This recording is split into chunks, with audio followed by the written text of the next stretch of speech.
Praise the Lord, hallelujah. യേശുവിൽ ഏറ്റവും പ്രിയമുള്ള സഹോദരി സഹോദരന്മാരെ, ഈ ദിവസത്തിൻ്റെ ആരംഭത്തിൽ നമ്മൾ ധ്യാനിക്കാൻ പോകുന്നത്, പ്രാർത്ഥിക്കാൻ പോകുന്നത്, ഞാൻ ദൈവസന്നിധിയിൽ ആരാണ്, എൻ്റെ ഉത്തരവാദിത്തം എന്താണ് എന്നെല്ലാമാണ്. എൻ്റെ ഐഡൻറ്റിറ്റി, ഞാൻ എന്ത് ലോകത്തിൽ ചെയ്യണം, കർത്താവിൽ നിന്ന് എന്നതാ പ്രതീക്ഷിക്കുന്നത്, അത് ധ്യാനിക്കാൻ പോകുന്നു, പ്രാർത്ഥിക്കാൻ പോകുന്നു.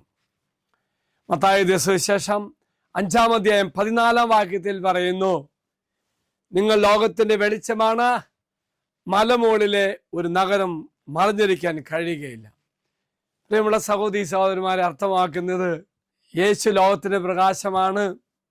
അതുപോലെ തന്നെ ഞാനും യേശുവിൻ്റെ ശിഷ്യനായതുകൊണ്ട് യേശുവിൻ്റെ പ്രകാശം ഞാൻ സ്വീകരിച്ചിട്ട് യേശു ആകുന്ന പ്രകാശത്തിൽ നിറഞ്ഞുകൊണ്ട് ഞാൻ മറ്റു മക്കൾക്ക് പ്രകാശമായി മാറുക എന്നതാണ് ഈശോ ഈ വചനത്തിലൂടെ അർത്ഥമാക്കുന്നത്.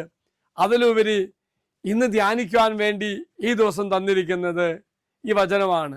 യേശു ആകുന്ന പ്രകാശത്തെ ഞാൻ സ്വീകരിച്ചിട്ട് യേശു ആകുന്ന പ്രകാശത്തെ മറ്റു മക്കളുമായി പങ്കുവെക്കണം.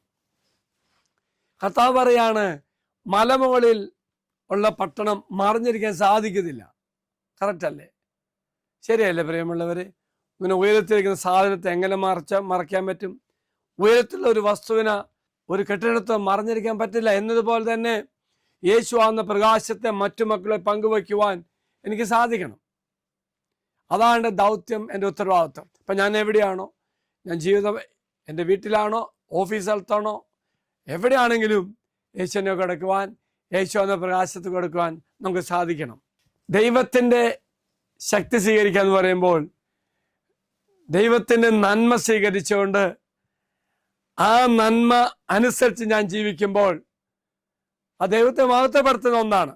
അതുകൊണ്ട് ഞാൻ അങ്ങനെ ജീവിക്കുമ്പോൾ മറ്റു മക്കൾ പ്രചോദനമായി മാറും. അതാണ് പ്രിയമുള്ളവര്, ലോകത്തിന് വെളിച്ചമായ പ്രകാശത്തെ ഞാൻ സ്വീകരിച്ചുകൊണ്ട്, അത് നന്മയാണ്, സത്യമാണ്, അത് മറ്റുള്ളവർക്ക് പ്രചോദനമാറുവാൻ നമുക്ക് സാധിക്കണം.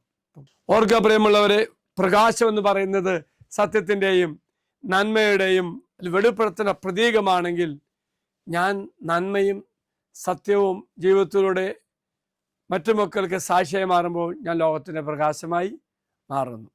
ഓർക്കുക പ്രിയമുള്ളവരെ, അന്ധകാരം എന്ന് പറയുന്നത് പ്രകാശത്തിൻ്റെ അഭാവമാണെങ്കിൽ, ഞാൻ പാപം ചെയ്യുമ്പോൾ, കൽപ്പന ലംഘിക്കുമ്പോൾ എന്നിലെ പ്രകാശം മങ്ങിപ്പോകും. അപ്പോൾ ഞാൻ അന്ധകാരത്തില, ഞാൻ ഇരുട്ടില്ല. എങ്കിൽ പ്രിയമുള്ള സഹോദര സഹോദരി, യേശു എന്ന പ്രകാശത്തെ എന്നിൽ നിറയ്ക്കുവാനും നന്മയും സത്യത്തിലൂടെ ഞാൻ ജീവിക്കുമ്പോൾ അത് യേശുവിനെ വെളിപ്പെടുത്തുന്ന ഒന്നായി മാറുകയും അങ്ങനെ തമ്പുരാനെ മഹത്വപ്പെടുത്തുവാൻ നമുക്ക് സാധിക്കുകയും ചെയ്യും. എങ്കിൽ പ്രിയമുള്ള സഹോദരി സഹോദരന്മാരെ, ദൈവസ്നേഹമാകുന്ന സത്യം, നന്മ, അത് നമ്മളിലൂടെ വെളിപ്പെടുത്തി അങ്ങനെ ലോകത്തിലെ ഇരുട്ടിനെ പ്രകാശിപ്പിക്കുവാൻ നമുക്ക് സാധിക്കട്ടെ എന്ന് പ്രാർത്ഥിക്കുന്നു. മറക്കരുത് പ്രിയമുള്ളവരെ, യേശു എന്ന പ്രകാശത്തെ ഞാൻ സ്വീകരിച്ചിട്ട് ആ പ്രകാശത്തിൽ നിറഞ്ഞുകൊണ്ട് മറ്റു മക്കൾക്ക് പ്രകാശമായി മാറുവാൻ സാധിക്കണം. അപ്പോൾ ആരിലും അന്ധകാരം കാണില്ല, എന്നിലും അന്ധകാരം ഉണ്ടാകില്ല. മറക്കരുത്, പ്രകാശത്തിൻ്റെ അഭാവമാണ് ഇരുട്ട്.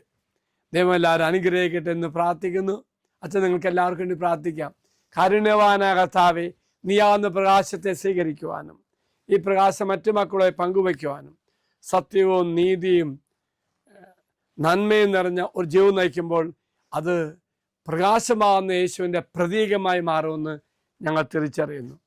എങ്കിൽ മറ്റു മക്കൾക്ക് പ്രചോദനമാകുന്ന തരത്തിൽ ജീവിക്കുവാൻ, നീയാവുന്ന പ്രകാശത്തെ സ്വീകരിക്കുവാൻ കർത്താവെ ഞങ്ങൾ അനുഗ്രഹിക്കട്ടെ. എല്ലാ മക്കളെയും അനുഗ്രഹിക്കട്ടെ എന്ന് പ്രാർത്ഥിക്കുന്നു. മറക്കരുത്, ഈ ദിവസം നമ്മൾ ചിന്തിച്ചത് യേശു പ്രകാശമാണ്.